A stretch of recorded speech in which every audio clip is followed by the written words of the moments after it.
Assalamualaikum warahmatullahi wabarakatuh. Perkenalkan, nama saya Widini Hidayati dari Magister Ilmu Agama Islam, konsentrasi pendidikan Islam di Universitas Islam Indonesia. Di sini saya akan memaparkan hasil dari tugas dari mata kuliah Peradaban Pendidikan Islam.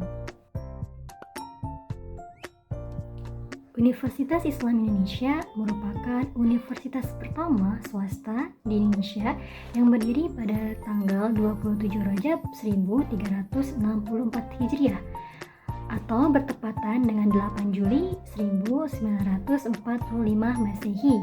Nah, ini adalah 40 hari sebelum hari kemerdekaan Republik Indonesia. Universitas ini sebagai bukti bahwa adanya kesadaran masyarakat terhadap dunia pendidikan pada saat itu, dan secara nyata menjadi bagian dari sejarah pendidikan nasional Indonesia.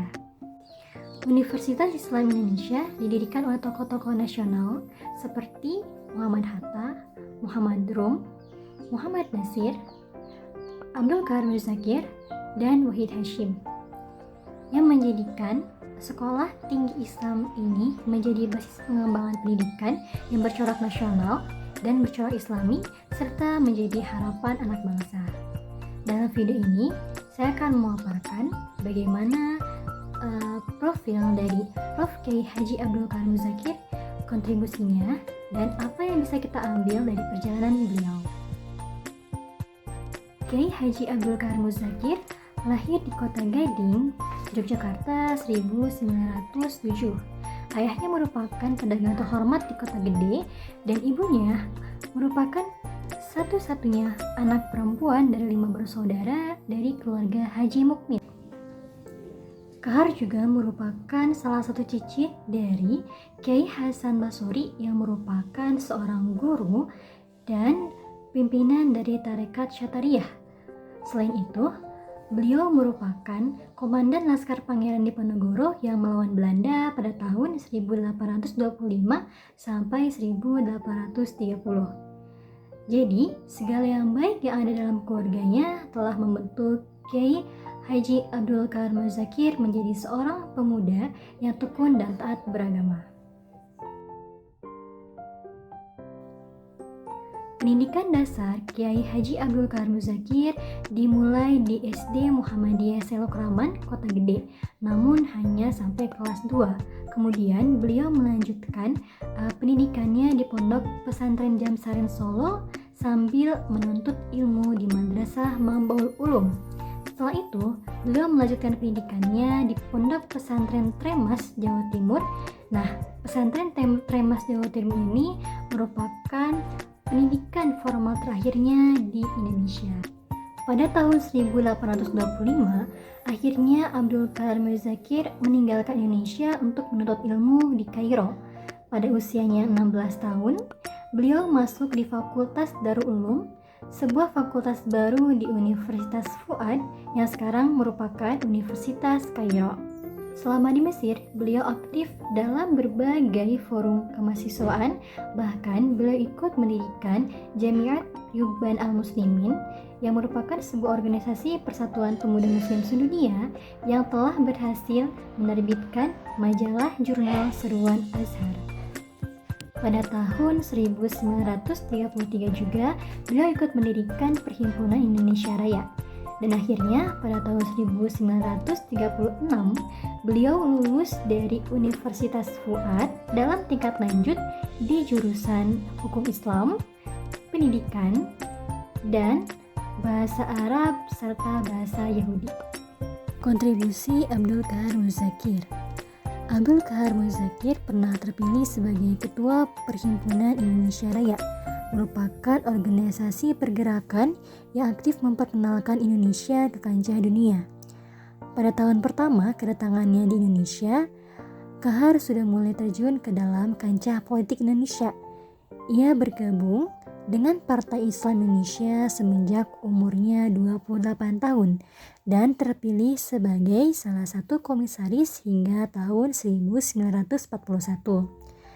Ketika masih pada pendudukan Jepang, Abdul Kahar menjabat di Departemen Agama sebagai wali ketua.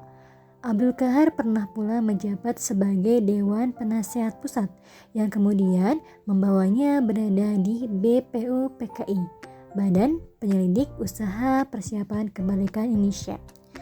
Mewakili organisasi Islam, 2 bulan menjelang kemerdekaan itu, ia menjadi subkomite BPUPKI dan bersama 9 anggota lainnya, termasuk Soekarno-Hatta, ia ikut menandatangani Piagam Jakarta.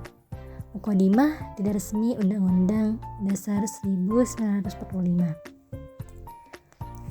Setelah masa kolonial, perhatian Abdul Qahar Muzakir lebih berkonsentrasi terhadap memajukan pendidikan tinggi Islam. Ia begitu besar andilnya dalam pendirian Sekolah Tinggi Islam atau yang kita sebut dengan STI. Ketika menjelang berakhirnya masa pendudukan Jepang, ia pula yang akhirnya bersama Hatta memimpin lembaga pendidikan ini. Ketika itu, Muhammad Hatta sebagai direktur badan usahanya dan ia menjadi rektor pertamanya. Pada tahun 1946, STI dipindahkan ke Yogyakarta yang kemudian berganti nama dengan Universitas Islam Indonesia yang bisa kita sebut dengan UII, tepatnya pada tanggal 10 Maret 1948. Selain itu, beliau juga pernah ikut berpartisipasi mendirikan perguruan tinggi agama Islam Negeri Yogyakarta yang sekarang dikenal dengan IAIN Sunan Kalijaga. Sejak 1953, Abdul Qahar Muzakir ikut dalam struktur pengurus besar Muhammadiyah sampai akhir hayatnya pada tanggal 2 Desember 1973. Abdul Qahar Muzakir tidak hanya berkontribusi di dalam negeri, melainkan juga di luar negeri. Banyak sekali pelajaran yang bisa kita ambil dari perjalanan Kiai Haji Abdul Qahar Muzakir. Tentunya bisa kita aplikasikan dalam kehidupan kita sehari-hari. Pertama adalah kita harus semangat dalam belajar.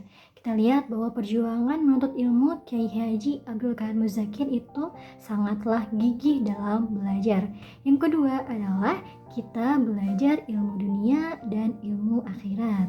Di sini kita lihat bahwa Kiai Haji Abdul Qahar Muzakir selain mengambil jurusan hukum Islam, beliau juga mengambil jurusan ilmu pendidikan, beliau juga mengambil jurusan ilmu bahasa Arab dan bahasa Yahudi. Jadi kita harus senantiasa untuk belajar 2 ilmu, yaitu ilmu dunia dan ilmu akhirat. Yang ketiga adalah belajar menjadi pemimpin. Sejatinya kita adalah pemimpin bagi diri kita sendiri. Kita lihat bahwa Kiai Haji Abdul Qahar Muzakir belajar menjadi pemimpin dari mengikuti organisasi, kemudian beliau menjadi pemimpin di organisasi tersebut, sampai bahkan beliau juga mendirikan satu organisasi seperti ada Perhimpunan Indonesia Raya. Nah, kita bisa belajar dari beliau untuk menjadi pemimpin yang adil, pemimpin yang baik, pemimpin yang bijaksana, dan pemimpin yang tegas. Nah, itu kita bisa laksanakan dari hal-hal kecil seperti misalnya kita mengikuti lembaga di fakultas atau kita melakukan kegiatan yang bermanfaat di masyarakat. Kemudian terakhir adalah nasionalisme yang tinggi. Kecintaan kita kepada tanah air merupakan keharusan bagi kita sebagai warga negara Indonesia. Karena keyakinan agama itu akan memperkuat rasa kebangsaan dan cinta tanah air. Karena semua agama mendorong pemeluk agamanya untuk membela kehormatan dan kedaulatan bangsa. Mungkin cukup sekian pemaparan video dari saya. Semoga bermanfaat. Assalamualaikum warahmatullahi wabarakatuh.